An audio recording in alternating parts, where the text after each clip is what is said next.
Snow fell like silent ash from the sky, covering the world in white. The wind howled between broken metal towers that once touched the clouds. Earth was not the same anymore. The war between humans and the alien race called Velerans had turned cities into frozen graveyards. Commander Ethan Cross walked through the snow with his squad. Their black suits were covered in frost, their visors glowing faintly blue. The radio crackled with static. The war had ended months ago, but no one really won. Both worlds had lost too much. Ethan still searched the border zone, a land filled with wreckage from both sides. As he walked near an old forest, his motion scanner beeped. Something alive was moving under the snow ahead. His men raised their weapons, thinking it was a leftover alien drone. But Ethan felt something different, something weak, almost human. He raised his hand and told them to hold fire. Slowly he approached the source. The snow moved. Then he saw her. A girl, no, not human, lying half buried in the snow. Her skin glowed faintly with silver light. Her hair was blue, tangled, frozen with ice. Pieces of broken armor covered her body, and strange symbols were carved into the metal. She looked young, maybe his age, but her face was pale and cold like crystal. Her breathing was shallow, almost gone. "Sir, it's a Veleran," one soldier whispered. Ethan looked closer. Her arm was robotic, alien metal fused with living tissue. Her eyes opened slightly, glowing bright teal for a second. She tried to move, but pain twisted her face. He could see her bones were broken under the armor. "She's hurt," Ethan said. "Badly? Orders are clear, sir," another soldier replied. "No survivors." "Especially them?" Ethan looked at her again. The war had taught him one thing. Both sides believed they were right. Both sides had done terrible things. But this girl didn't look like a soldier anymore. She looked like a dying person. "Put down your guns," he said. "Sir, what?" "I said put them down." The squad hesitated but obeyed. Ethan knelt beside her. Her skin was cold as ice. He could hear her whisper something in her language, soft and broken. Then in English she said, "Kill me, please." Ethan froze. Her voice was weak but full of pain. "No," he said quietly. "You're not dying here." Her eyes fluttered. "You, human, don't understand. I am not safe." "You are not safe." Before he could answer, a distant rumble echoed across the forest. A drone, one of the old Valeran sentries, was scanning the area. If it found her, it would kill her instantly to erase evidence of her defeat. Ethan made a choice.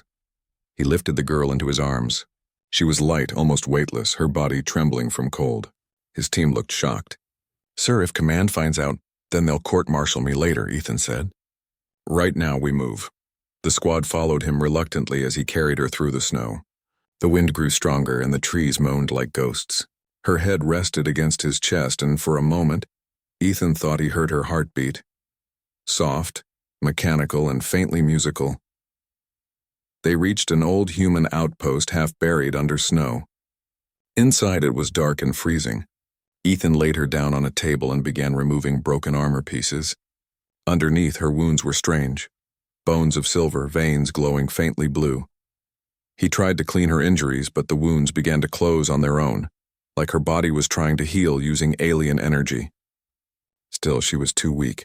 She opened her eyes again, staring at him. "Why'd you save me?" she asked softly. "Because you needed help," he replied. "Your people kill mine," she whispered. "And yours killed ours," Ethan said quietly.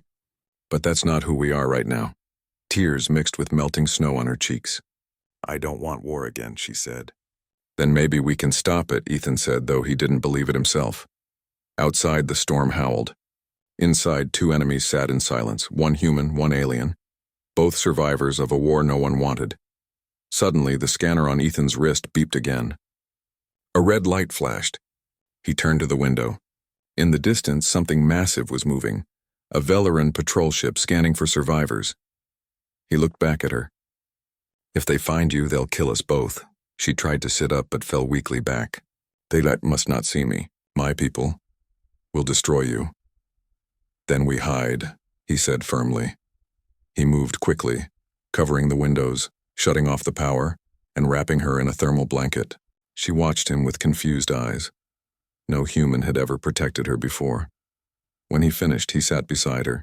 Her breathing slowed, but she was still alive. For the first time since the war ended, Ethan felt something strange. Hope. Snow kept falling outside, endless and white, hiding the scars of battle. Deep inside that frozen world, a new story had quietly begun, one that would change both worlds forever. The storm outside had quieted by morning. Sunlight pushed through the gray clouds, painting the snow in soft blue light. Ethan sat near the small heater, watching the alien girl breathe slowly. She had been unconscious for hours. Her body shimmered faintly like frost catching sunlight. He had seen many strange things during the war: alien ships, plasma storms, burning cities, but nothing like her. She didn't look like a monster or enemy. She looked fragile, almost human. When she finally opened her eyes, she looked around in fear. Her voice trembled. "Where am I?" "You're safe," Ethan said. "You're in an old outpost.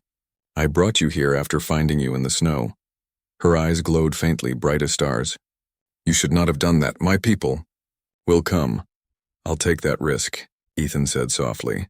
"You were dying." She tried to sit up but winced in pain. "You don't understand. They will not stop until they find me. I am not just anyone." He leaned forward. "Then who are you?" She looked at him for a long moment, then said quietly, "My name is Eris.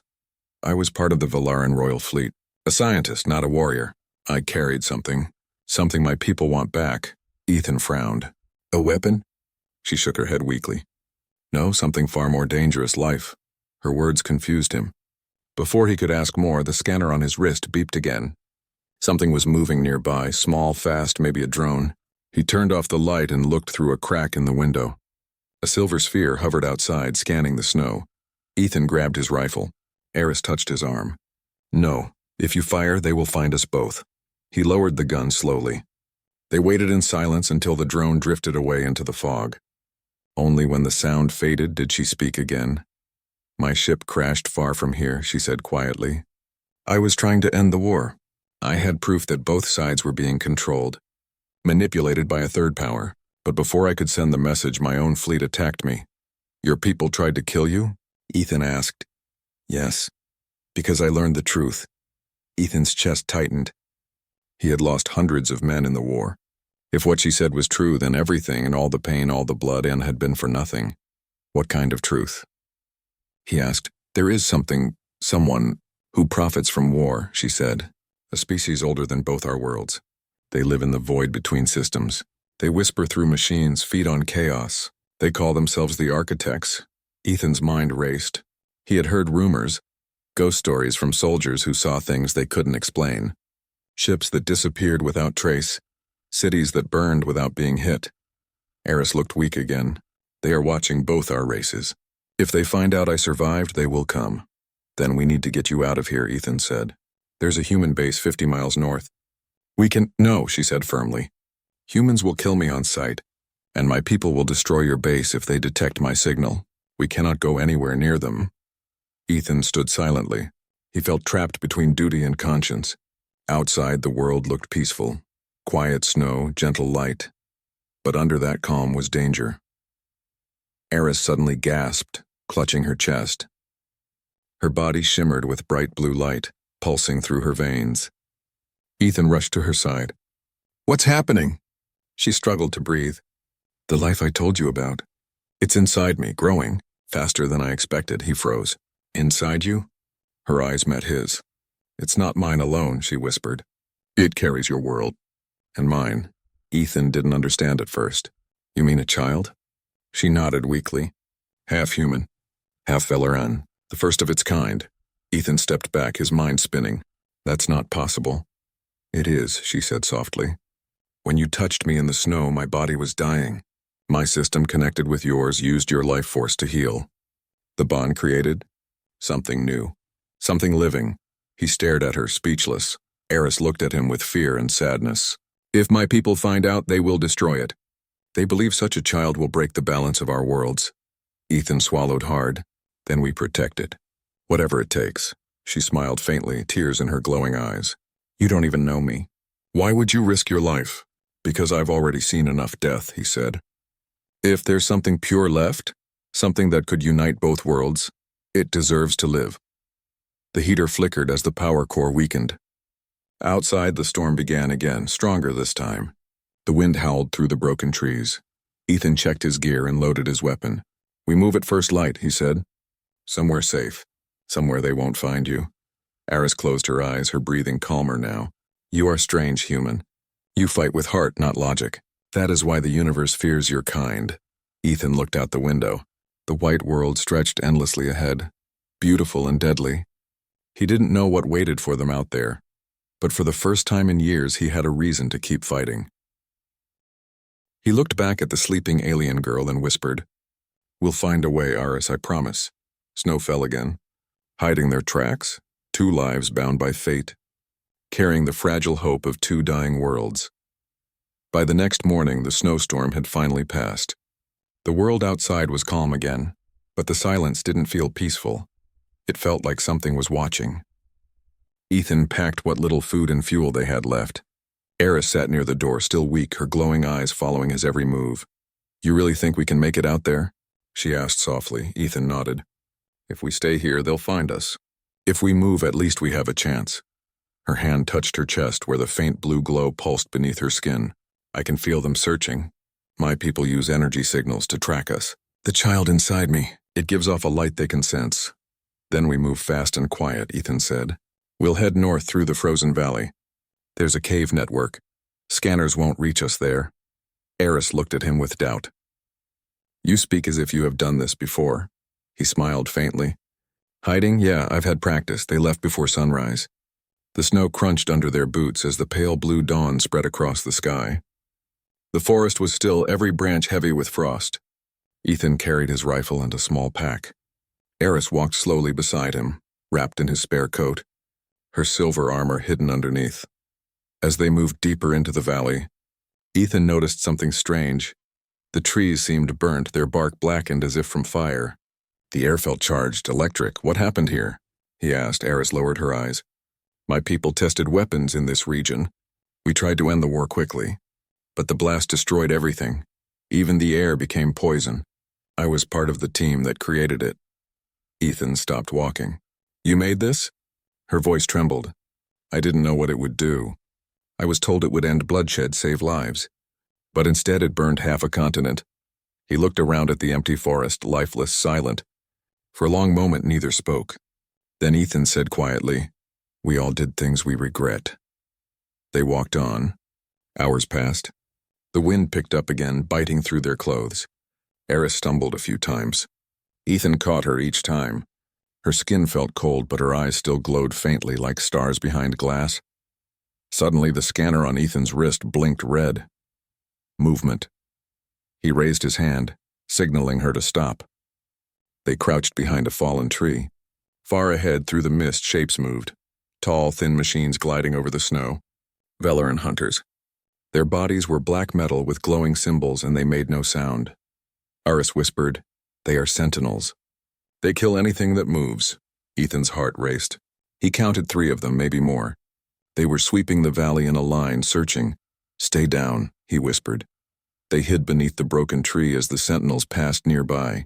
One of them stopped suddenly, its head turning toward their direction. A narrow beam of blue light swept across the snow, inches from their faces. Ethan held his breath. Eris pressed her hand against her belly, trying to dim the faint glow beneath her skin. The light paused, then moved on. The machines glided away into the distance.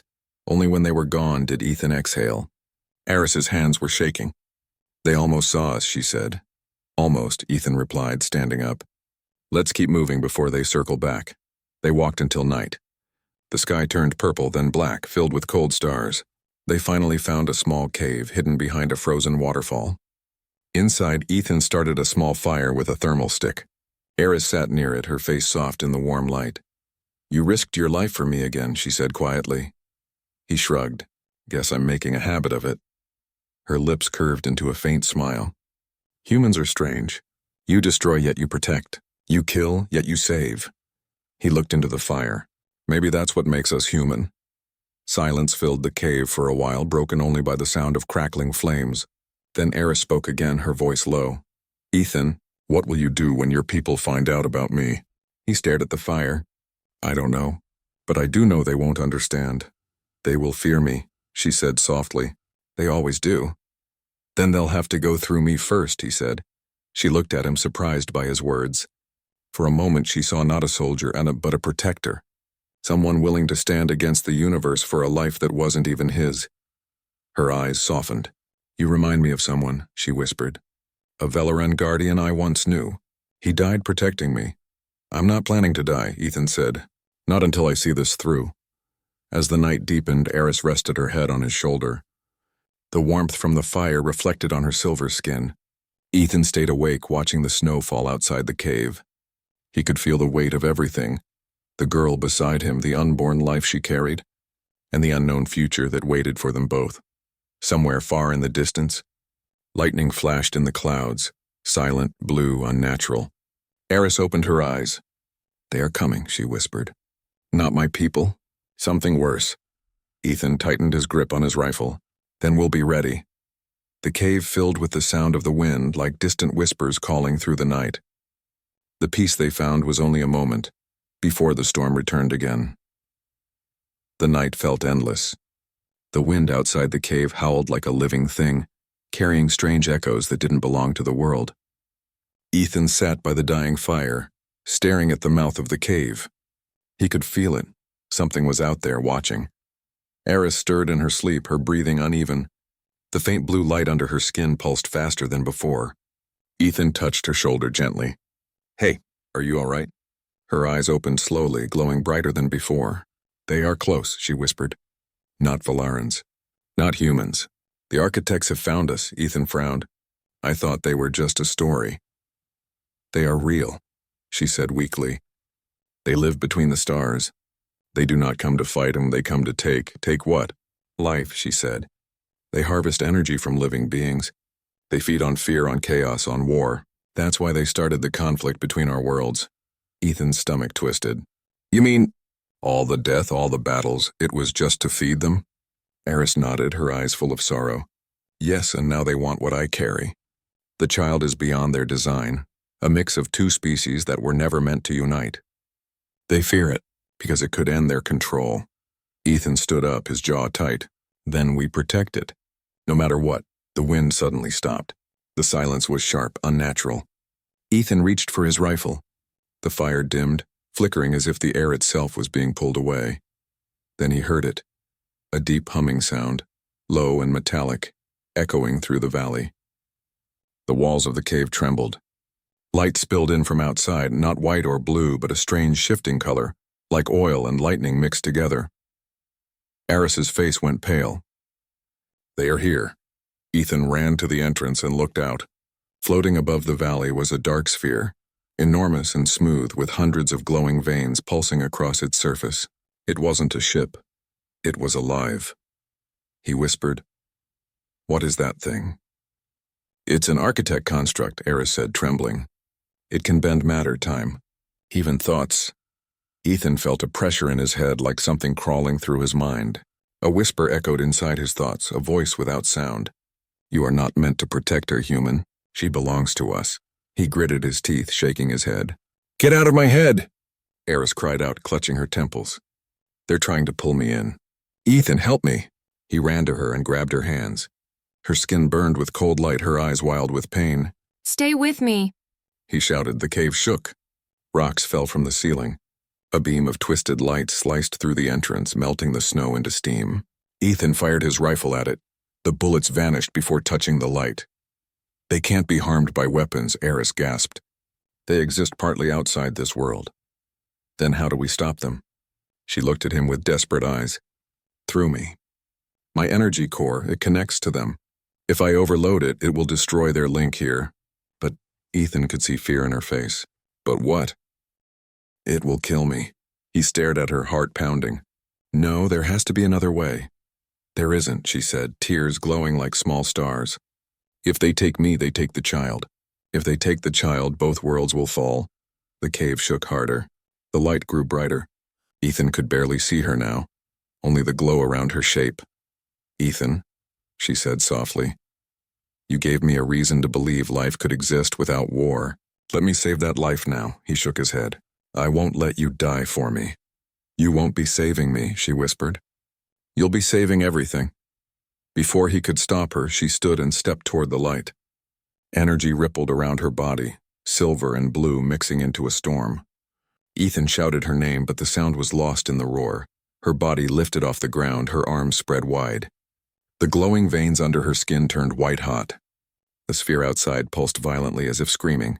Ethan ran forward, shielding his eyes. The light exploded, silent, pure, and endless. Then everything went dark. When he opened his eyes again, the cave was gone. The snow outside was melted, the ground scorched with strange patterns that glowed faintly. The massive sphere had vanished into the sky. Ethan coughed, his body aching. "Eris?" he called. He looked around desperately. Then he saw her, lying in the snow, barely breathing, her glow fading. He rushed to her side and lifted her head gently. "Eris, stay with me." "You did it. You stopped them." Her lips moved weakly. "For now," she whispered. "But they will return. And when they do, protect the child." Her hand touched his chest, glowing faintly. "Promise me, Ethan." "I promise," he said, his voice shaking. She smiled faintly. "Then maybe there is hope. For both our worlds." Her hand fell limp, the light in her skin fading to gray. The snow around them was silent again. Ethan held her close, his breath visible in the cold air. The sky above turned golden as the first light of dawn broke over the horizon. Somewhere deep beneath that light, something new had been born, something both human and alien, something that could change the future. Ethan looked at the empty sky and whispered, "I'll protect it, Eris, whatever it takes." Snow covered the valley once again. Days had passed since the light storm took Eris away, but Ethan stayed near the burned cave. He couldn't leave her, not yet. He buried her under the frozen earth, marking the place with her broken armor. The air was silent, cold, and heavy with loss. Every time he closed his eyes, he saw her face, the faint smile, the glow fading from her eyes. The words she whispered last, "Protect the child." But there was no child. Not yet, or so he thought. On the third night, as he sat near the fire trying to fix his broken scanner, a faint blue light glimmered inside Eris's armor plate. Ethan frowned. The light grew brighter, pulsing like a heartbeat. He reached out carefully and touched it. The metal shifted beneath his hand, weight soft, warm, alive. The armor opened, revealing a small crystal sphere no larger than his palm. Inside, swirling blue mist moved like water, and within that mist, a small shape. It was not human, not alien, something in between. Ethan froze. No, it can't be. The tiny being floated inside the crystal, glowing softly, its heartbeat steady and strong. He could feel something through the glass, warmth and a strange pull in his chest as if it recognized him. Then he heard Eris's voice. Not outside, inside his mind. Calm, gentle, almost like a memory. "Ethan, if you are hearing this, it means I am gone. The child has awakened early. Its body will grow when it senses your touch. Protect it. It carries both our worlds inside." He gripped the crystal tightly. "Eris, I'll protect it. I promise." He wrapped the glowing sphere in cloth and placed it near the fire. As hours passed, the light inside it grew brighter. The crystal cracked slightly, releasing a faint hum. Ethan stepped back, his heart pounding. The sphere opened.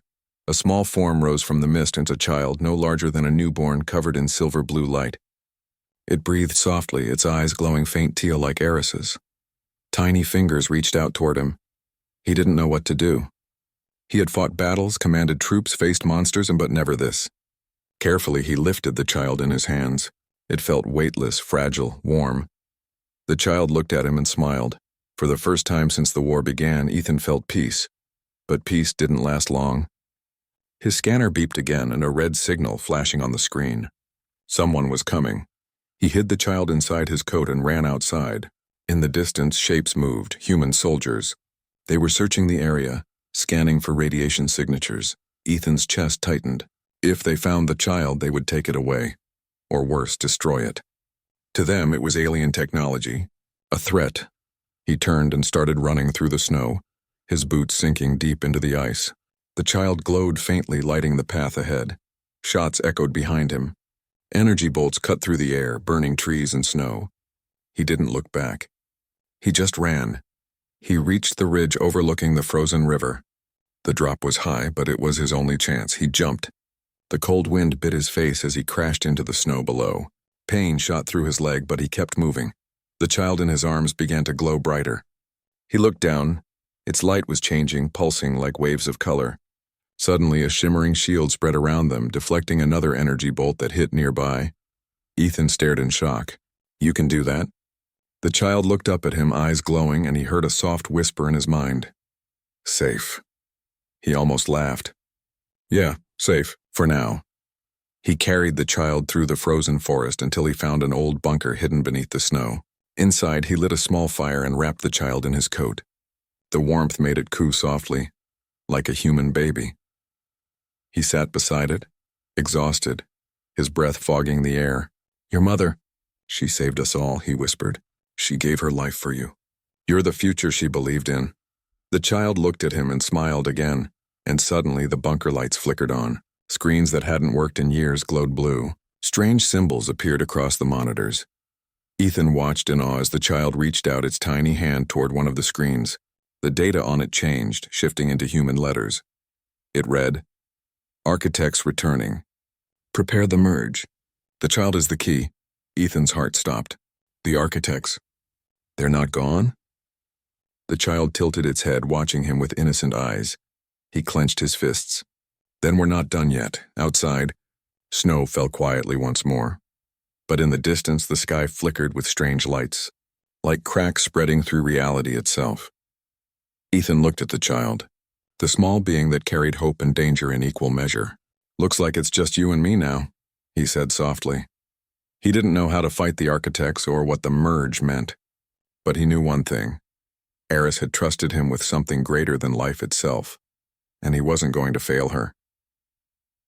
The fire crackled as he stared into the child's glowing eyes, realizing that the real battle, the one for both worlds, was only just beginning.